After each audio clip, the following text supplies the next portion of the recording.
நம்ம இப்ப தென்காசி ஹவுசிங் போர்டுக்கு ரொம்ப பக்கத்துல தான் நிக்கிறோம். அந்த ஒயிட் கலர் பில்டிங் அது பக்கத்துல அந்த ரோட்ல ஒரு சென்ட் 15 லட்சம் ரூபாய் வரைக்கும் போயிட்டு இருக்கு. நம்ம நிக்கிற இந்த இடத்துல 5 சென்ட் பிளாட் சேலுக்கு வந்திருக்கு.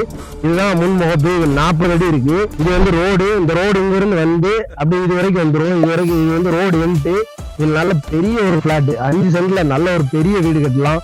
இங்க நல்ல ஒரு கார் பார்க்கிங் போட்டு நல்ல ஸ்பேசியஸா கட்டலாம். அந்த ரோடு வந்து அது வரைக்கும் வந்துட்டு அந்த முக்கு வரைக்கும் வந்துட்டு இந்த அந்த பில்டிங் தான் பெண்கள் மதரசா. அந்த ரோடு அது வரைக்கும் வந்துட்டு இன்னும் இது வரைக்கும் அடுத்த அலாட்ல வந்து இது வரைக்கும் எக்ஸ்டெண்ட் ஆயிரும். கண்டிப்பா இது வரைக்கும் ரோடு வந்துடும் சொல்லியிருக்காங்க. நம்ம கேட்டோம். அடுத்த அலாட்ல இந்த ரோடு எல்லாம் போட்டாங்கன்னா இன்னும் நல்ல வேல்யூபிள் ஆயிரும். நீங்க பட்ஜெட்ல வீடு கட்டணும்னு நினைக்கிறீங்க, இல்ல இன்வெஸ்ட்மெண்ட் பண்ணி போடணும் அப்படின்னு நினைக்கிறீங்கன்னா இந்த பிளாட்டை செலக்ட் பண்ணலாம். இந்த இடத்த சுத்தி ஹவுசிங் போர்டு வெல்கம் நகர்ல எல்லாம் ரேட்டு பயங்கரமா போயிட்டு இருக்கு. ஹவுசிங் போர்டு பக்கத்துல இடம் வாங்கணும்னு நினைச்சிட்டு இருக்காங்க. அதுவும் லோ பட்ஜெட்ல நல்ல ஒரு பட்ஜெட்ல வந்திருக்கு. ஒரு சென்ட்டுக்கு 7,60,000 ரூபாய் தான் கேட்கறாங்க. அதுவும் பேச்சுவார்த்தைக்கு உட்பட்டதுதான். நேரடியா வாங்க, ஓனர்ட்ட உட்கார வச்சு ஒரு நல்ல ரேட்டுக்கு உங்களுக்கு ஃபைனல் பண்ணி வாங்கி தரோம்.